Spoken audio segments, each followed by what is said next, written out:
இப்போ நம்ம வீட்டில் வந்து நம்ம சூப்பராக ஒரு மீன் வறுவல் செஞ்சுருக்குறோம். இது வந்து வஞ்சர மீன் வச்சு செஞ்சுருக்கு. இது ரொம்ப கிறிஸ்பியாக ரொம்ப டேஸ்ட்டாக நல்லாயிருக்கும். கொஞ்சம் கூட ஆயில் உரியாமல் அந்த மசாலாலாம் பிரிஞ்சு வராமல் ரொம்ப டேஸ்ட்டாக இருக்கும். இது இப்போ எப்படி செய்கிறதுன்னு பார்க்கலாம். இப்போ வந்து மீனை வந்து நல்லா க்ளீன் பண்ணிவிட்டு இந்த மாதிரி பரப்பி ஒரு தட்டில் வச்சுக்கலாம். அதுக்கு வந்து கொஞ்சம் இஞ்சி பூண்டு பேஸ்ட்டு, அதுக்கு தேவையான அளவுக்கு உப்பு, காரத்துக்கு வந்து நம்ம வந்து மிளகாத்தூள் கொஞ்சம் சேர்த்துக்கலாம் நம்மளுக்கு தேவையான அளவு காரத்துக்கு.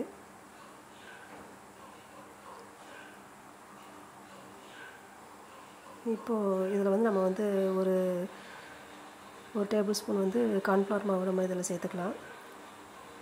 இதை நல்லா எல்லாத்துலேயும் மிக்ஸ் பண்ணி நல்லா எல்லா மீன்லேயும் 2 பக்கமும் நல்லா தடவி விட்டுடலாம். தடவி விட்டுட்டு நம்ம நல்லா 1 மணி நேரம் நல்லா ஊற வச்சிடலாம். நான் இதில் வந்து ஒரு 2-3 ட்ராப்ஸ் வந்து எலுமிச்சம்பழம் சாறு விட்டுருந்தேன், அதை நான் காட்டாமல் விட்டேன். இப்போ நல்லா நம்மளுக்கு வந்து ஒரு அரை மணி நேரத்துக்காவது ஊறணும். அதுக்கு மேலே நம்ம வந்து 1 மணி நேரம் 2 மணி நேரம் கூட இந்த மசாலாவில் வந்து ஊற வச்சுக்கலாம். இப்போ வந்து வீட்டிலேயே செஞ்ச பிரெட் கிரம்ஸை வச்சு நம்ம வந்து மேலே வந்து அப்படியே தடவி எடுத்துக்கலாம். பிரெட் கிரம்ஸ் வந்து ஒரு தட்டில் இந்த மாதிரி போட்டு அது மேலே நம்ம இப்படி திருப்பி போட்டோம்னா நல்லா நம்மளுக்கு ஒட்டிக்கும். இது வந்து நல்லா ரொம்ப கிறிஸ்பியாக நல்லா டேஸ்ட்டாக இருக்கும். இதில் வந்து மசாலா கொஞ்சம் கூட நம்மளுக்கு பிரிஞ்சு வராது. நம்ம சேனல்லே வந்து ஏற்கனவே மீன் குழம்பு ரெசிபி போட்டிருக்கோம். தேவைப்பட்ட செக் பண்ணி பார்த்துக்குங்க. சேனல் சப்ஸ்கிரைப் பண்ணாமல் இருந்தால் பண்ணிக்கோங்க. கொஞ்சம் யூஸ்ஃபுல்லாக இருக்கும். நிறையா நாங்கள் வீடியோ புதுசாக போடுறதுக்கு. சப்ஸ்கிரைப் பண்ணிட்டிங்கன்னா நாங்கள் போடுற வீடியோவில் உங்களுக்கு உடனே வரும் பார்க்கலாம். இப்போ இதில் பார்த்தீங்கன்னா நம்ம மசாலா கொஞ்சம் கூட பிரிஞ்சு வரல.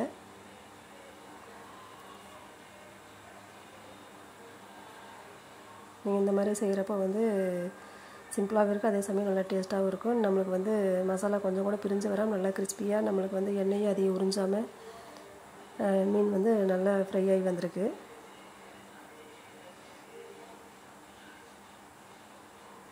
நம்ம நல்லா பொரிஞ்சு வந்ததுக்கப்புறம் நம்ம எடுத்துகிட்டு மீதி இருக்கிற எல்லாத்தையுமே இந்த மாதிரி நம்ம போடுறதுக்கு முன்னாடி பிரெட் கிரம்ஸில் முக்கி எடுத்து அதுக்கப்புறம் நம்ம எண்ணெயில் போட்டு பொரித்து எடுத்துக்கலாம். இந்த மாதிரி பண்ணுறப்போ வந்து மசாலா கொஞ்சம் கூட பிரிஞ்சு வராது, எண்ணெயும் அதிகம் உறிஞ்சாது. பிரெட் கிரம்ஸ் வீட்டிலே செஞ்சது தான்.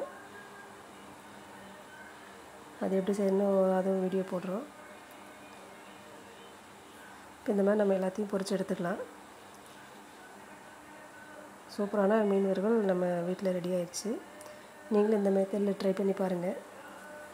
சிம்பிளான மசாலா தான், ஒன்றும் எக்ஸ்ட்ரா எந்த மசாலாவும் இல்லை. இது நல்லா டேஸ்ட்டாகவும் இருக்கும்.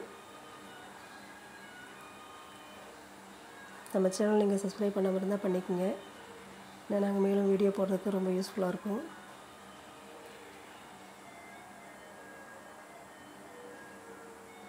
நம்மளுக்கு சூப்பரான மீன் வறுவல் ரெடி. இந்த வீடியோ உங்களுக்கு பிடிச்சிருக்குன்னு நினைக்கிறேன். நீங்களும் இதை ட்ரை பண்ணி பாருங்கள். ரொம்ப கிறிஸ்பியாக சாஃப்டாக பாருங்கள், நல்லா வந்திருக்கு. தேங்க்யூ.